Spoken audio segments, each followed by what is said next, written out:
The Lord told me, according to Joel 2:26, और योएल 2:26 के हिसाब से परमेश्वर ने मुझसे कहा, my people shall not be put to shame.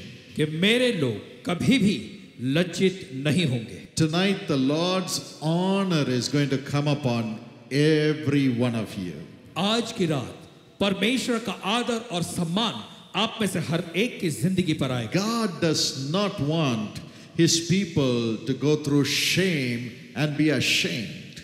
परमेश्वर नहीं चाहता कि उसके लोग लज्जा के दौर से जाएं या शर्मिंदगी का सामना करें. I want to talk to each one of you tonight. मैं आप में से हर एक से आज की रात बात करना चाहता हूं. The Lord is tired seeing you suffer and be in shame. परमेश्वर ये देखकर थक चुका है कि आप दुख उठाते हैं और शर्मिंदगी के दौर से जाते हैं. Tonight he is moved with compassion. आज की रात वो तरस से भर गया है. And he says, as I am clothed with honor and majesty, और वो कहता है कि जैसे मैंने आदर और वैभव के वस्त्र पहने हैं. according to Psalm 104 and verse 1 and 2, और भजन संहिता 104 उसका 1 और 2 पद. my children should be clothed with honor and majesty. वैसे ही मेरी संतानें भी आदर और वैभव के वस्त्र को पहनेंगी. God's honor shall come upon you परमेश्वर का आदर आपकी जिंदगियों पर आएगा. because you are his partner.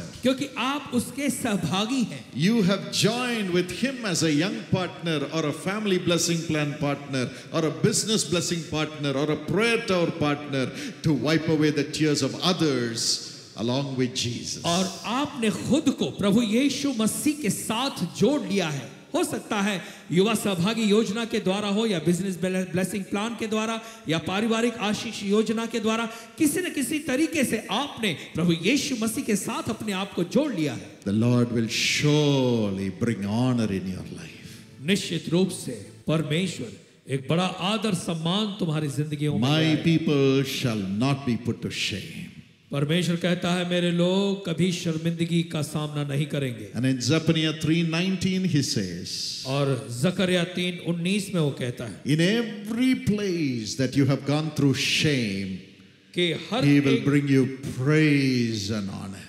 कि हर एक वो स्थान जहां से आप लज्जा के दौर से गए हैं, परमेश्वर वहां पर दुगना आदर सम्मान आपको ले आए. The Lord will take you back to the very places where you have gone through shame, and he will bring you praise and honor in every one of those places. परमेश्वर तुम्हें फिर से उन जगहों पर ले जाएगा जहां से आप शर्मिंदगी के दौर से होकर गए.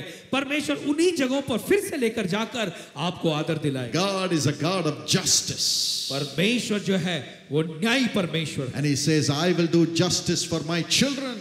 और परमेश्वर कहता है मैं मेरी संतानों के लिए धर्म के और न्याय के काम करूंगा. And in Isaiah 61:7 he says, और यशायाह 61:7 में वो कहता है I will bring you honor in double measure. वो कहता है कि मैं दुगना जो आदर है वो तुम्हें For दूंगा. every shame you have gone through, I'll take you to that place of shame and I'll give you a double portion of honor. जिस जगह से तुम शर्मिंदगी के दौर से गए हो उस जगह पर ही मैं तुम्हें दुगना आदर और सम्मान दूंगा. In the same Egypt where Joseph was unnecessarily and wrongly put in prison, God raised him and blessed him in double measure as the ruler of that country.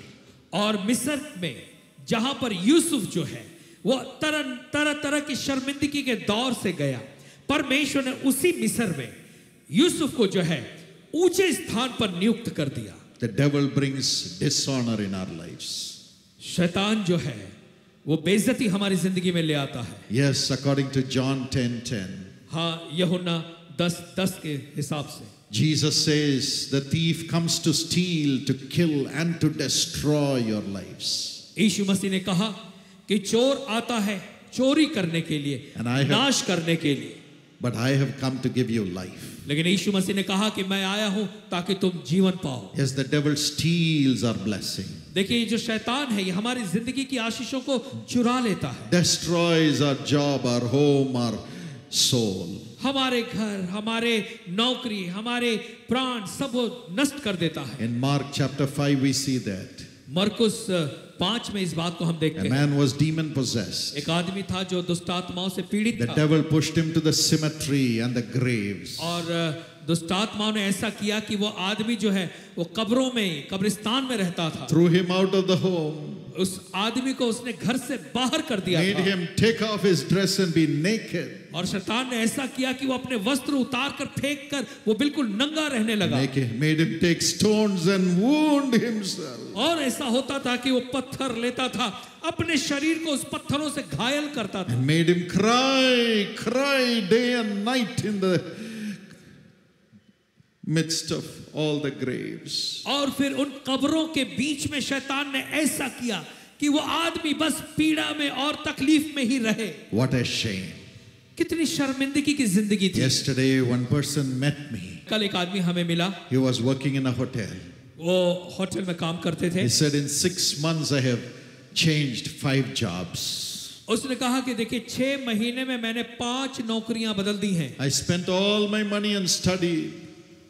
मैंने सारा पैसा खर्च किया और पढ़ाई लिखाई की। I have debt.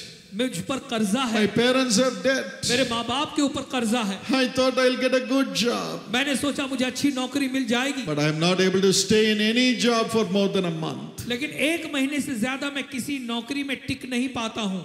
When will this end? उसने कहा इन बातों का अंत कब होगा? A spirit comes and throws me out. ऐसा होता है कोई दुष्ट आत्मा होती है जो मुझे उस नौकरी से दूर करा देती He है। said, what is my future? उसने कहा आखिर मेरे अब भविष्य क्या Is है? there a future for me? क्या मेरे लिए भविष्य में कोई आशा है? That's what the evil powers do. ऐसा ही काम ये दुष्ट आत्माएं करती हैं। But Jesus went in search of him. लेकिन यीशु उसके पास चले गए Cast out the devil. और उस आदमी की सारी दुष्ट आत्माओं को निकाल He दिया became a new man. और उसे एक नई जिंदगी दी। 2 Timothy 1:7 says, दूसरा तिमोथियो 1:7 कहता है God has not given us a spirit of fear, कि परमेश्वर ने हमें भय का आत्मा नहीं दिया, but He has given us a spirit of sound mind. लेकिन उसने हमें संयम का आत्मा दिया है And He has given us a spirit of power और सामर्थ का आत्मा दिया है and a spirit of love. और प्रेम का आत्मा दिया है। Yes, He is ready to give it to you even tonight. हाँ, आज की रात भी परमेश्वर ये सारी बातें आपको भी देगा। The devil has given you a spirit of fear. हो सकता है शैतान ने आपको डर का आत्मा दिया हो, That's why you have problem in your family. इसीलिए आपके घर में आपकी कई समस्याएं हैं। And the devil brings the spirit of suspicion in the family. परिवार में वो शक करने वाली आत्मा ले आता है शैतान, Because you are fearing everyone in the home. क्योंकि आप घर में हर एक से डरते हैं। And he brings fear in your job. और फिर आपकी नौकरी की जगह में भी वो आपके अंदर डर ले आता That's है why you are failing in the job. और इसीलिए आप अपनी नौकरी अच्छे से कर नहीं You पाते। are afraid of everyone. आपको हर एक आदमियों का डर लगता You है, have no peace. आपके जीवन में शांति नहीं है And fear comes in society. और फिर समाज में भी एक बड़ा डर आ जाता है And finally, he pushes you to kill yourself. और फिर शैतान ऐसा करता है कि आप आत्महत्या की तरफ आगे बढ़ जाते But हैं। as Jesus comes, लेकिन जब यीशु मसीह He आपकी जिंदगी pulls में you आता out है of that shame और वो उस जंजीरों से आपको छुड़ाता and है gives you His mind, और अपना मन आपके अंदर देता a है, sound mind, संयम और धीरज का a मन, mind of wisdom. बुद्धि से भरा हुआ मन। He begins to speak to you. और फिर वो यीशु आपसे बातें He करने tells you लगता है। what to do. वो आपसे कहता है कि क्या करना He है, tells you what to do. वो कहता है कि आपको क्या करना है And you are able to do the things which God wants you to do. और तब फिर आप वो काम करने लग जाते हैं जो परमेश्वर चाहता है कि आप करें And there is no fear. और फिर कोई डर नहीं रहता। Yes, 2 Timothy 1:7 says there is no fear. हाँ, दूसरा तिमोथी 1:7 कहता है कि हमारे अंदर अब कोई भय नहीं God है has not given you a spirit of fear. और परमेश्वर ने हमें भय की आत्मा नहीं दी है। It drives the devil who brings that fear. और जो शैतान वो डर को लाता है, पवित्र आत्मा उसको हमारी जिंदगी से निकाल देता है He gives you sound mind, और आपको संयम भरा मन देता है power to accomplish, और उस काम को पूरा करने की सामर्थ्य power देता to है, love, प्रेम करने की सामर्थ्य देता है, power to generate wealth in your lives. अपनी जिंदगी में धन संपत्ति कमाने की सामर्थ्य देता है। According to Deuteronomy 8:18, और व्यवस्था विवरण 8:18 के हिसाब से power to walk with God. परमेश्वर के साथ चलने की सामर्थ्य देता है। Yes, he did that for that demon-possessed man. ऐसा ही काम यीशु ने उस दुष्ट आत्मा से घिरे व्यक्ति के जीवन The में किया man became a man with a sound mind. और फिर वो आदमी जो है बिल्कुल संयम से भरा हो गया। All his wounds were healed as Jesus drove the devil. और जैसे यीशु मसीह ने उसके अंदर से दुष्ट आत्माओं को निकाला, उसके शरीर के सारे घाव चंगे हो गए। He had a beautiful dress. उसके शरीर पर अच्छा वस्त्र आ गया। And he was sitting with Jesus, not in the graves. और अब वो यीशु के साथ बैठा था, कब्रों में नहीं बैठा था। Not crying in the tombs. और कब्रों में चिल्लाता नहीं रहा। But enjoying the love of Jesus. लेकिन यीशु के प्रेम, उसकी मोहब्बत का जो है आनंद लेने लगा। Tonight when Jesus comes, आज की रात जब यीशु मसीह आता he'll है, fill you with his own Holy Spirit. वो आकर अपनी पवित्र आत्मा से आपको भर देगा। And 2 Corinthians 3:17 says, where the Spirit of the Lord is, there is liberty. दूसरा कुरिन्थियों 3:17 कहता है कि जहां पर प्रभु का आत्मा है वहां पर स्वतंत्रता है। Now the Spirit of the Lord will come upon you. अब परमेश्वर का आत्मा आपके ऊपर आएगा There will be liberty. और फिर स्वतंत्रता आएगी। हम विश्वास करते हैं कि आप इस संदेश के द्वारा आशीष प्राप्त किए होंगे। आइए अब हम भाई डॉक्टर पॉल दिनकरन के साथ मिलकर प्रार्थना में सम्मिलित हों। Shall we pray? आइए हम प्रार्थना करें। Father, पिताजी, Father, पिता, fill your dear darling children who are being broken to pieces with your peace. आप अपने इन प्रिय संतानों को जो कि प्रभु जी बिखरे हुए हैं अपनी शांति से भर दें। Lord, fill them with the same peace that you had. और प्रभु जी उसी शांति से उन्हें भरें जो आपके अंदर है। With your peace you called your betraying disciple Judas my friend. आपने अपने उसी शांति से अपने उस धोखा देने वाले चेले को कहा मेरे मित्र। You forgive and prayed for the people who crucified you. आपने उनके लिए प्रार्थना की और माफ किया जो ने आपको क्रूस पर चढ़ाया। Because of that they all began to follow you, Lord. और उसके कारण से वे सब आपके पीछे चलने लगे प्रभु। And you forgave the one, your own disciple, who denied knowing you and cursed. और आपने उसके लिए प्रार्थना की अपने चेले के लिए जिसने जानबूझ करके आपका इनकार किया और आपको श्रापित किया। And you turned him to give his life for you, Lord. और आपने उसे ऐसा बदला कि उसने आपके लिए अपना जीवन अर्पित कर दिया। And he loved you so much after that. और उसके बाद उसने आपसे इतना ज्यादा प्रेम किया। Let thy children who are praying with me receive the same grace. उन्हें दे आपके संतान जो मेरे साथ प्रार्थना कर रहे हैं वही अनुग्रह पाए। Everyone who is fighting against, हर एक जो उनके खिलाफ में लड़ रहे हैं, everyone who is hurting them, हर एक जो उन्हें चोट पहुंचा रहे हैं, everyone who does not understand thy son, thy daughter who is praying with me, हर एक जन जो आपके बेटे या बेटी को जो मेरे साथ प्रार्थना कर रहे नहीं समझ पाते, we pray that you will give thy son, thy daughter who is praying with me the peace in their hearts to pray for those people. हमारी प्रार्थना है कि आप मेरे साथ प्रार्थना करने वाले अपने बेटे बेटी को ऐसे लोगों के प्रति शांति देंगे। Every one of your daughters, every one of your sons who are praying with me, give them wisdom to do the work correctly and perform the duties perfectly and to love people with all joy. आपके हर एक संतान को जो मेरे साथ प्रार्थना कर रहे प्रभु आप बुद्धि और ज्ञान दें कि वो अपने कार्यों को सिद्धता के साथ कर सके और वो आनंद के साथ आगे बढ़ पाए। Give them the love to love everybody, Lord. आप उन्हें वो प्रेम दें कि वो हर एक से प्रेम करें प्रभु And strengthen them. और आप उन्हें बलवंत करें And through that give them back everything that they have lost. और उसके द्वारा से जो कुछ उन्हें खोया है उसे वापस लौटाएं। Let them have peace with all men. वो हर एक मनुष्य के साथ शांति रहे। Now let answers come from heaven to them.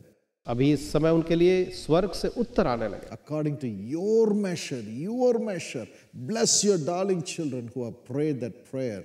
और आप अपने परिमाण के अनुसार से उन बच्चों के लिए आशीष दें जिन्होंने ये प्रार्थना की है।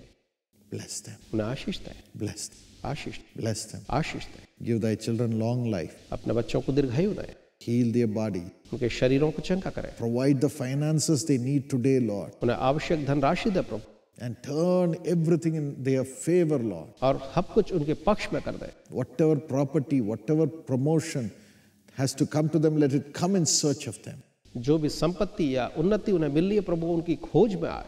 And Master, Swami, prosper them in all their works and give them 100 times a return. उनके हर एक कार्य में उन्हें आशीष दे, उन्हें 100 गुना प्रतिफल दे. Settle their children's life in their education, in their jobs, in their marriage, and prosper the children. उनके बच्चों को प्रभु जी आप उनकी पढ़ाई में, उनके कार्य में, उनके विवाह में स्थापित करके आप उन्हें उन्नत करें. Let all those who have hearing problems be healed right now. जिन्हें सुनने की समस्या यीशु के इसी समय चंगे हो जाएं. Thank you, Jesus. धन्यवाद यीशु. Thank you, Lord. धन्यवाद प्रभु. Give you all the glory. हम आपको सारी महिमा देते हैं In Jesus' name. यीशु के नाम. Amen. आमीन. God bless you, my friends. परमेश्वर आपको आशीष दे मेरे मित्र. I know today is a great day. मैं जानता हूं आज का दिन महान दिन है. God has touched you. प्रभु ने आपको छुआ है. Praise Him. उसकी स्तुति करें. Enjoy His peace. उसकी शांति का आनंद.